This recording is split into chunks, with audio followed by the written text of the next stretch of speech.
السلام عليكم. النهاردة هنعمل العيش الشامي بطريقة سهلة وبسيطة ومقادير مظبوطة جدا.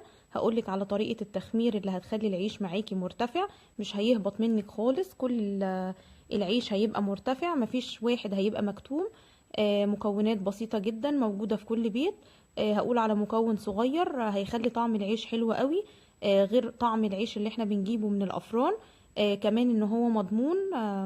هقولك على طريقة للفرد سهلة جدا وطريقة للتخمير هتخلي الوش بتاع العيش زي الظهر بالظبط، نفس السمك ومفيش عجين من جوه خالص. تابعي معايا الفيديو للآخر علشان تعرفي كل معلومة فيه. قبل ما ابدأ الفيديو بقى ما تنسونيش بلايك وشير وسبسكرايب. يلا بينا نبدأ مع بعض. المقادير عندي هنا: نص كيلو من الدقيق متعدد الاستخدامات، يعني 3 كوبايات ونص. معلقه كبيره من الحليب البودر، هو ده المكون الصغير اللي بقول لكم عليه. نص معلقه صغيره من الملح. معلقه كبيره من السكر. معلقه كبيره من الخميره الفوريه. هبتدي اخلط المواد الجافه كلها مع بعض، وبعد كده هبتدي انزل بالمواد السائله. لما تيجي تحطي الخميره ما تحطهاش على الملح، لان لو حطيناها على الملح الخميره مش هتشتغل معاكي، فنحطها بعيد عن الملح. هبتدي انزل بقى بكوبايه من الحليب الدافي. الكميه دي خدت معايا كوبايه ونص من المواد السائله. هحط كوبايه من الحليب زي ما انتوا شفتوا كده، وهحط نص كوبايه من الميه الدافيه. لو عايزه تحطي كله حليب مفيش مشكله، لو عايزه تعمليه بميه بس هيطلع برضو حلو. بس الحليب بيديله قيمه غذائيه عاليه، وبيديله طعم كمان حلو قوي. فاللي حابب يعمله بالحليب مفيش اي مشكله. هقلب بالمعلقه زي ما انتوا شفتوا كده. واول ما العجينه تلم معايا هبتدي اعجن بقى بايديا. انا النهارده هعمله على ايديا، مش هعمل في العجان علشان تشوفي العجينه هتطلع مظبوطه ازاي. حتى لو هي مش معموله في العجان هتبقى مظبوطه جدا طالما احنا خدمنا العجينه كويس. كده بعد ما العجينه لمت معايا هبتدي انزل العجين من على المعلقه كده، وابتدي اعجنها بقى بايديا مده ما تقلش عن تلت ساعه. طبعا هي ملزقه شويه، هنزل دلوقتي بمعلقه كبيره من الزيت. ملزقه شويه ما تقلقيش خالص، كل ما تعجني فيها التلزيقه دي هتروح. وطبعا احنا عايزينها ملزقه شويه.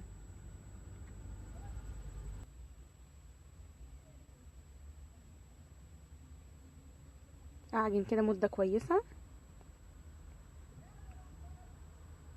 انا هغسل ايديا من العجينه شويه، وهرجع اعجن تاني علشان ما تبقاش فيه تلزيقه في ايديا. بصوا كده ما بقتش تلزق خالص. فننزل العجين من ايدينا ونغسل ايدينا كويس، وبعد كده نكمل عجن تاني. طبعا العجن بالايد بياخد وقت كبير شويه. ف بعد ما نعجن شويه نسيبها ترتاح، وبعدين نكمل عجن تاني، نغطيها ونسيبها ترتاح لحد ما نحس ان هي بقت ملساء معانا وطريه جدا. هكمل بقى عجن وبعد كده هقول لكم.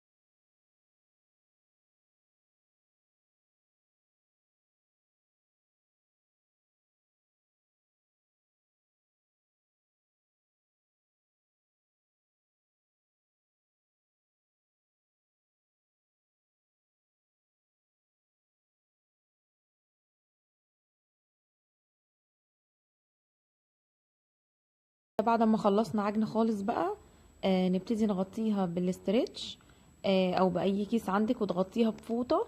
هنسيبها حوالي نص ساعه تخمر، وبعد كده هنشوف هنعمل ايه.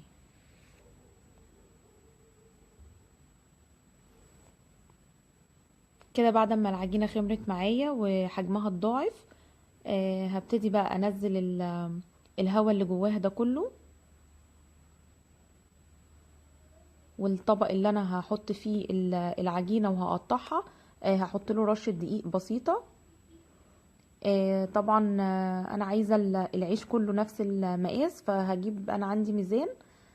هعمل كل قطعة حوالي 75 جرام. ولو ما عندكيش ميزان مفيش اي مشكلة. بالويم كده يعني بالنظر كده انت هتعرفي تقطعي العجينة نفس المقاس. ولو ما طلعتش نفس المقاس مفيش اي مشكلة. فانا هخلي كل العيش حجم نفس المقاس 75 جرام.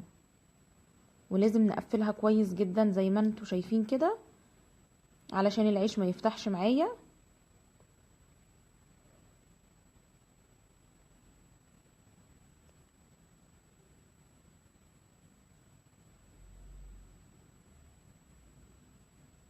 هخلص بقية الكمية وارجع لكم تاني. كده بعد ما خلصت كل الكمية هغطيها بكيس كده واسيبها ترتاح لمدة ربع ساعة.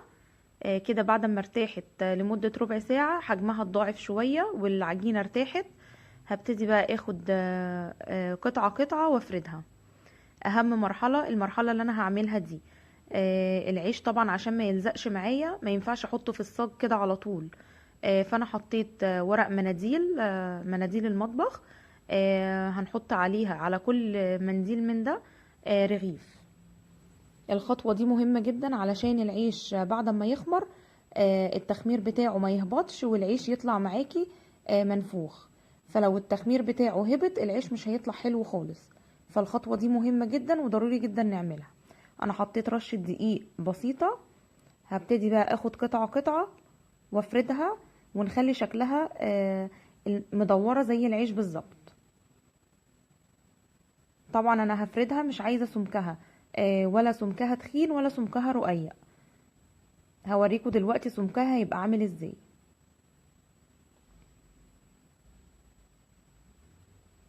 طبعا حجم العيش ده انت اللي بتحدديه، لو عايزاه كبير عايزاه اصغر من كده فالحجم بتاعه يرجع لك انت.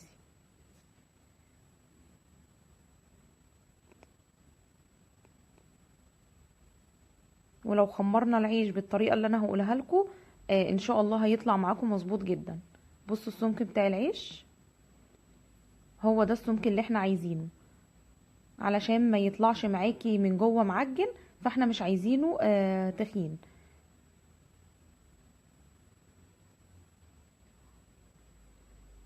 بعد كده هاخده واحطه على المنديل بالمنظر ده.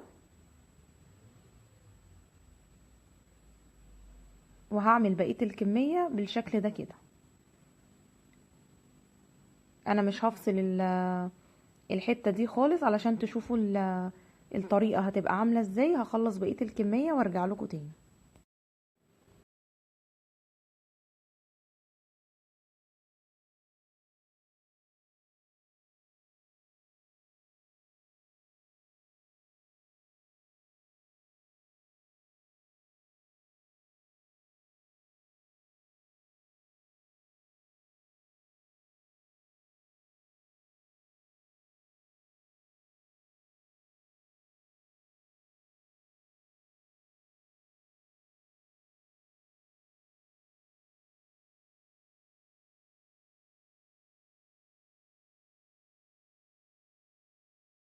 ما العيش خلص معايا هسيبه يخمر لمدة نص ساعة.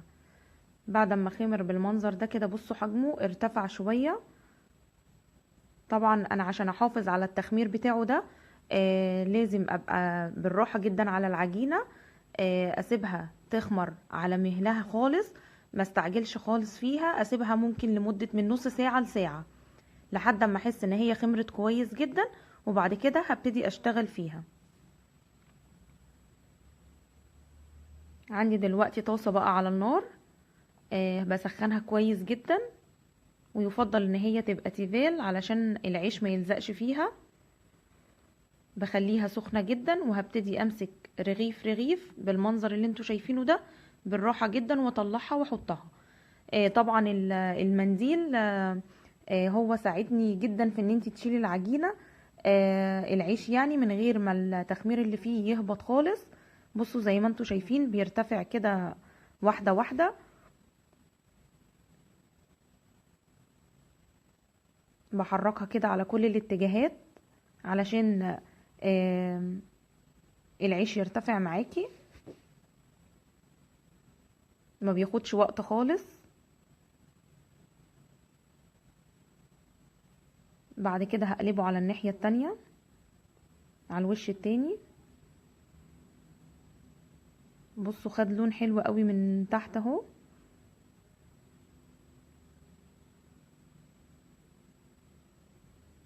يعني دقيقة على الوش ده ودقيقة على الوش التاني. طبعا التسوية من على البوتاجاز من فوق بتخلي العيش طري جدا. انا ما بحبش احطه في الفرن، بحس ان هو بيبقى ناشف شوية، فانا بفضل التسوية من على البوتاجاز من فوق. بصوا ما شاء الله العيش كله ارتفع معايا.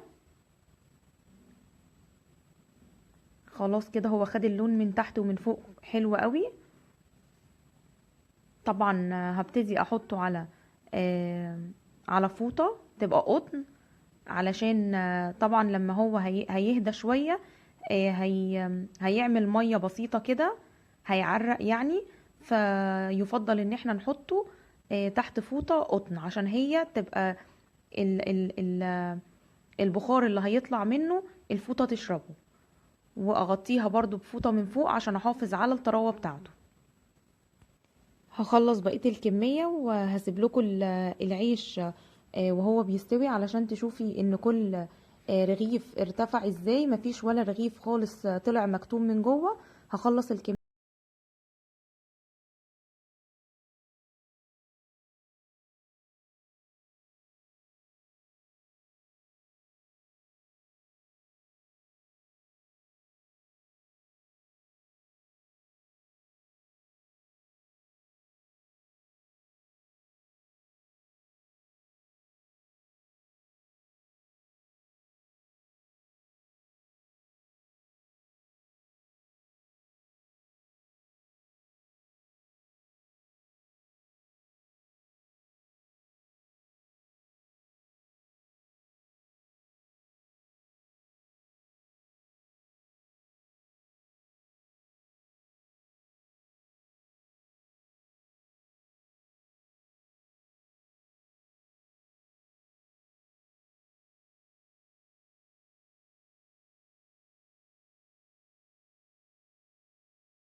كده العيش خلص معايا كله ما شاء الله، كل العيش مرتفع مفيش ولا واحد مكتوم خالص.